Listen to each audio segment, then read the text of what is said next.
leaders don't just ask like, hey, what's closing this month, right? They ask, why this deal? Why this account? Why are they buying? Do we have the right P? All the questions, right? So, they're curious.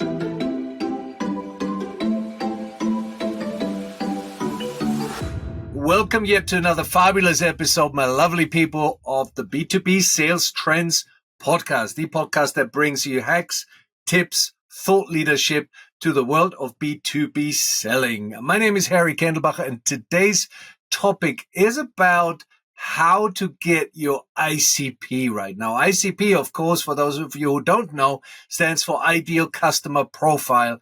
And our expert for today, and I'm super, super pleased to have Shaun on the call today, is Shaun Scott. Shaun is the Chief Revenue Officer of the Aptia Group. Welcome, Shaun, to the B2B Sales Trends Podcast. Hi, Harry. Happy to be here and excited to be a part of this. Fabulous, fabulous, fabulous. Shaun, give us a little bit of an introduction about yourself and the Aptia Group, if you would. Sure. No, as you mentioned, my name is Shaun Scott. I am the Chief Revenue Officer here at Aptia Group, and so Aptia Group, we are a spin out of a large benefit broker, but we basically focus on benefit administration and pension administration. Benefit administration in the U.S., which is where I'm focused at, and pension administration in the U.K. We serve more than 7 million lives with over 1,100 clients. For the U.S. specifically, we are working with employers in the mid-market to enterprise size space, helping them with all things benefit administration, from their active population to their retiree, and then even ancillary services such as dependent verification audits, total reward statements, and even operational support if they're doing a special project. So I'm excited to be here, and I've been in the industry for 25 plus years, so excited to have this discussion. Shaun, that's a fabulous introduction. Thank you. I very much appreciate it. Let's talk about that ICP, that ideal customer profile, and how to get it right. There are a lot of companies think they know what their ICP is, but sometimes what looks good on paper doesn't necessarily match what's actually going on in the field. So in your opinion, what helps leaders to ensure that their ICP is, how should I say that, grounded in reality, I guess? Yeah, it's a great question. Honestly, I would tell you that the ICP is never done, in my opinion. I think it's not a slide in a deck. It's not, something that a paid consultant tells you that it is, right? It's something that I think you have to constantly be like stress testing.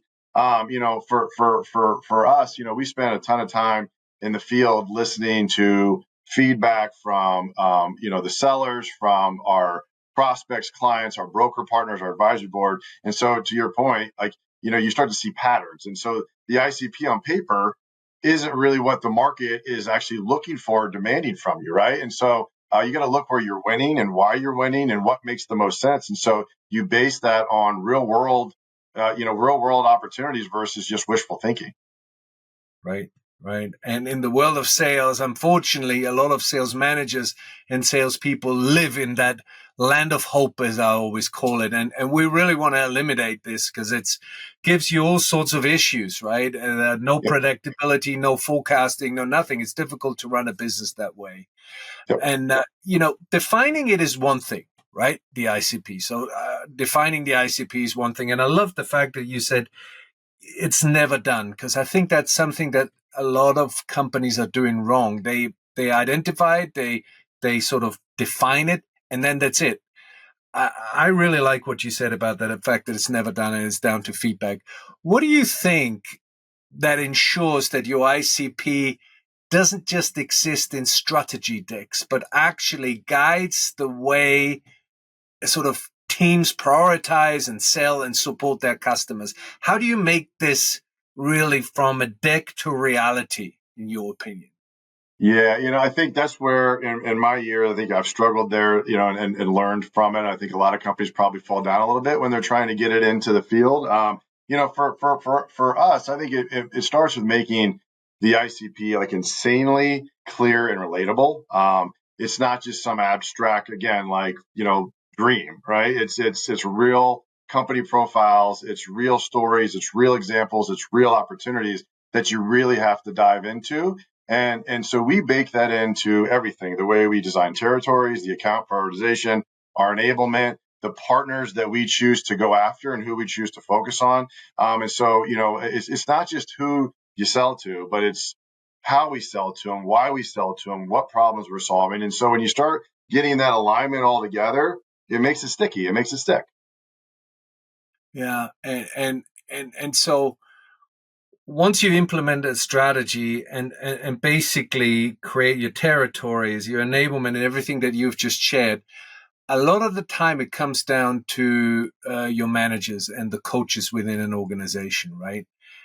We've seen that frontline managers are really the key to translating strategies as you have just described, especially when it comes to reinforcing who to sell to, how and why, right?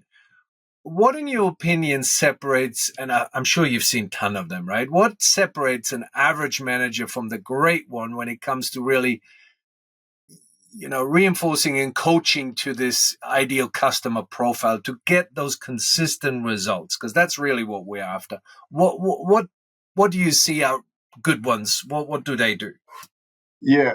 I think you can be a good or great or average manager, but are you a leader, right? I look at it as are you a leader? And I think that leaders don't just ask like, hey, what's closing this month, right? They ask, why this deal? Why this account? Why are they buying? Do we have the right people? All the questions, right? So, they're curious. They're curious. And so, anybody can run a forecast call or look at a pipeline report or talk about metrics, right? But again, the leaders truly challenge their reps to think strategically. They look at what accounts are the best wins. Where have we won before? Does this look like an account we've won before, we've been involved in before? Are we solving that real problem? So it's not something leaders don't just talk about an ICP and a deck once a quarter to executive teams. It's ingrained in their one-on-ones, every team meeting, every deal review. It's cultural, and so I think that's how leaders actually. The leaders are the ones that drive that versus just looking at numbers on a pipeline page. I think you're spot on, because I have had so many managers and well, they think they're leaders. They're really their managers to say, what's going to close this end of the quarter, and call you up about 15 times in the run up to the end of the quarter. When is this going to close?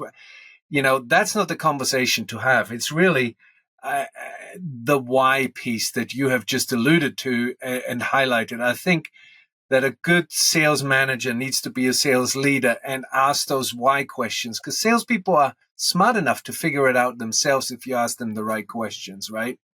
Yep. Yeah, For sure. no, absolutely. And Shaun, you've led, or you're leading currently through a major transformation at Aptia, right? And from what I've heard, you've done a fabulous job, and you're doing a fabulous job with it. You're really bringing those businesses together and expanding globally, which is a challenge in itself. So in those dynamic environments, like the mid market, for example, how do you keep teams aligned on your evolving ICP while really keeping them motivated and focused? Because it's a moving target, right? Yep. Yeah. I would tell you, it's been a fun and wild ride. It definitely has, but we're having a lot of fun doing it. But I think how the ICP has definitely evolved over 25, right, over this last year or year and a half. And as we've grown, and it's not like we've just thrown updates over the fence to the sellers and said, hey, this is changing. Again, we have been extremely strategic and extremely thoughtful about what the market is saying. And we're getting that from the sellers. So as we are involved in every opportunity, we debrief whether we win or lose, or we debrief throughout the course of the process. And so we have repeatedly got feedback of where the sellers believe we should play, where they believe they can win, what the market's saying, what their broker partners are saying. So all those things I mentioned before, the sellers have been a part of that. So they understand that, in order to be able to make traction and build the brand, we're making decisions along the way based upon their feedback. So they don't really see it as the target is always moving. they're seeing the bigger play that we're actually working towards and building towards. So it's been fun challenge, but I think the sellers are extremely excited about how we've listened and shifted the ICP based upon their feedback. Love it. Love it. I want to shift gear a little bit. Okay, so you've identified your ICP. That now enables your people to really focus on, okay, we've got to qualify deals, right? If I understand my ICP clearly, I've got to qualify what is a winnable opportunity for me. And then, a lot of the times disqualifying a deal out is as important as qualifying a deal, because you don't want to have these, in quotes, rotten opportunities lie in your CRM and don't do anything with it, right? Yep. So great. You've done all that. You've qualified them in. Your ICP is clear. You've done a good. I've heard the term of, you can't qualify your opportunity to deal closure. What's your reaction to that?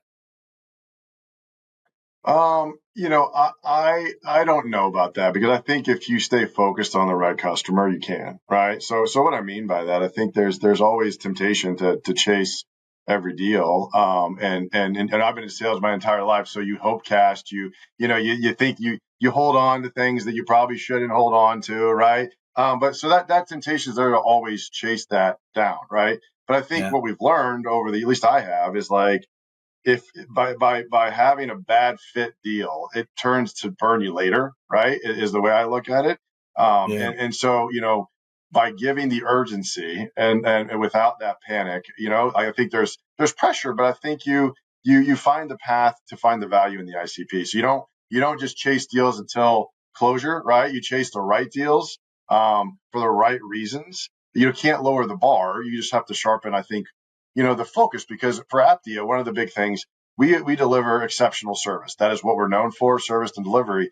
And if the sales group is chasing these deals to closure that are not good fits, it's only going to compromise our service scores, our service team, and put them in a bad spot. So I think having this discipline, like, because you can go out and get a good quarter or have a good month if you get some deals in. But I think if you compromise the right ones, it's not good for overall. And so that's how you create this discipline without really crushing the momentum or the culture that you built, right? Yeah.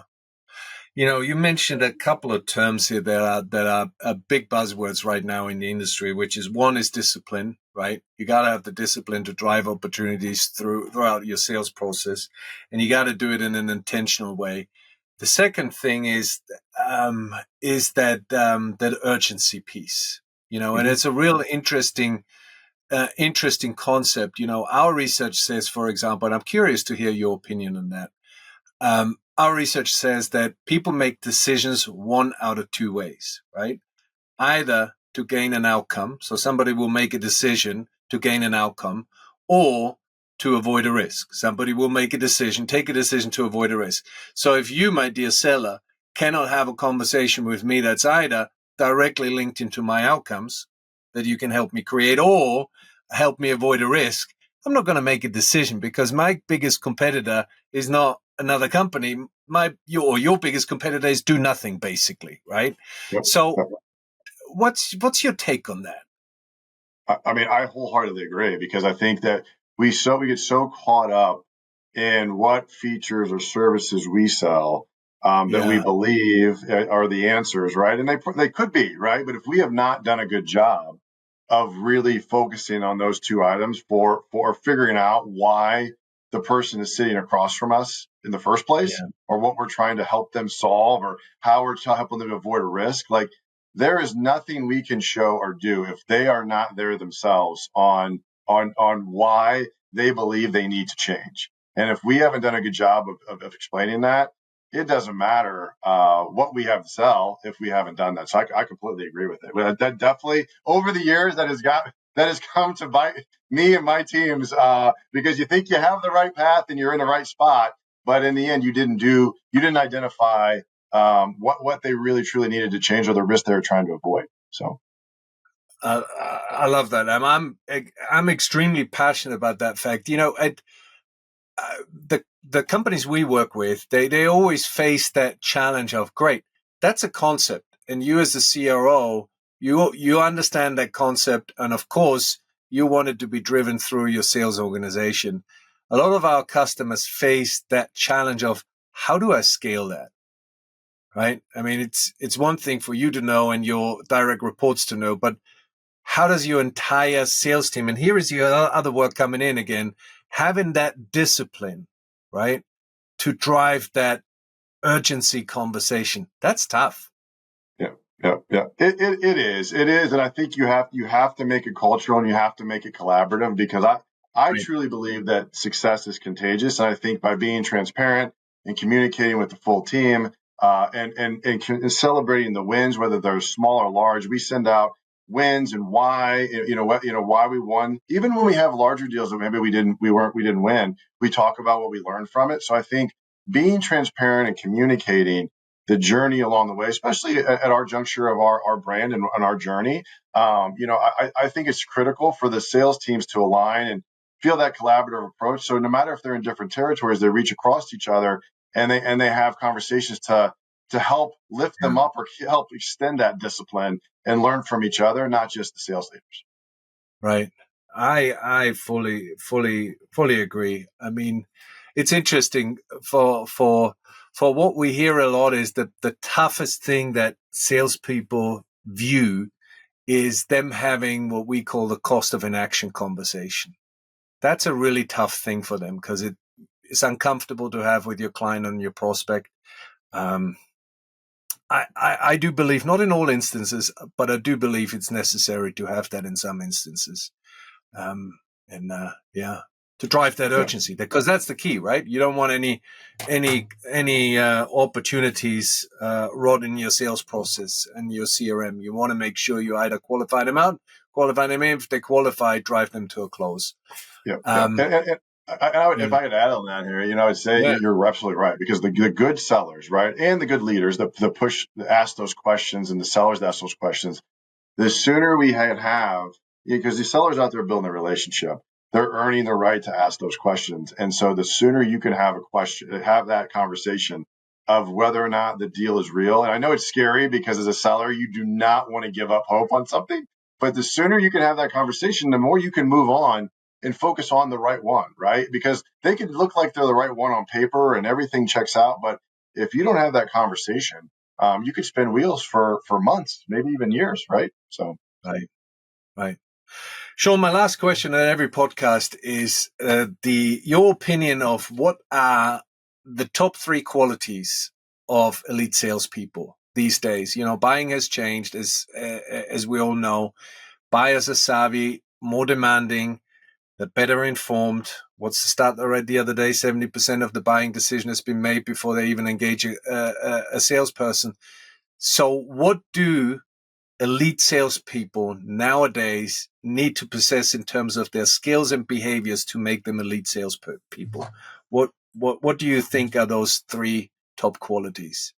That's a great question. I think it's funny. I do think there is things that you have to adapt to, right? And the way that I sold 25 years ago is definitely different than things today. But I also think there's some similarities, right? I think I mentioned it earlier, but I would say they're curious. They're not afraid to ask multiple questions, strategic questions, tough questions to get to figure out if this is a right fit or not, right? And in doing that, they're also now, because things have changed, I think they're not afraid to think outside the box and be different and separate themselves and be memorable. I think the best salespeople, they build relationships. That's a given. But I think they're memorable. And I think they're memorable because they do things that stand out, that maybe are outside the box, and they're not caught up in the same routine. And so, and then the last one, I think they're eager. They're eager for feedback, and it's funny to say that is because you think, oh, elite salespeople, they're good at what they do. But what I have found is some of your best people, they want to know that they're doing the right things or they're on the right track. And I say by feedback, it could be just the affirmation that, hey, they're approaching this deal in a new way because they thought outside the box and it makes sense, and they want that, they crave and want that support. So I think a lot of that is similar to probably the way things were when I was selling, but at the same time, I think leveraging AI, leveraging tools, leveraging things, and then putting it in to what makes them elite. I think that is what a lot of people need to figure out today. And I think not everybody has bought into that. I think as time evolves, I think we're all going to have to evolve into it more. But I do think I think they're still. I think they've always been curious. They've always thought outside the box, and they always are yearning for good support from a leader. So yeah, it's interesting. It's one thing to understand these things, and you've been around the block in this game. It's one thing to understand what it is. It's another thing to actually execute it. Is a different thing to a high level of perfection. And I think this is where your eager for feedback and leverage on all the tool will also come in. So, my lovely people, you've heard it from Shaun right here. Be curious, do things to be memorable, and be eager for feedback and use all the tools around you.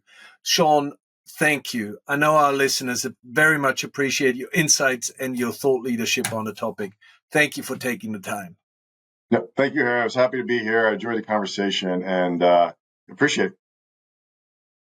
I think Aptia is a fabulous organization. You're a terrific leader. I interview a lot of these people. I can safely say you stand out. So it's a pleasure to having you here. My lovely people, there are 2 calls to action for you. Go to the B2B Sales Trends.com site, subscribe, share this episode or others with people who you think this would be applicable for, who would learn from the topic. Go to the B2B Sales Trends podcast site on YouTube and give us a subscribe. Go to globalperformancegroup.com as well. Check out your current win rates and how it compares to your average industry. And until the next episode, look after yourself, your loved ones, and of course, your B2B customer. Bye-bye.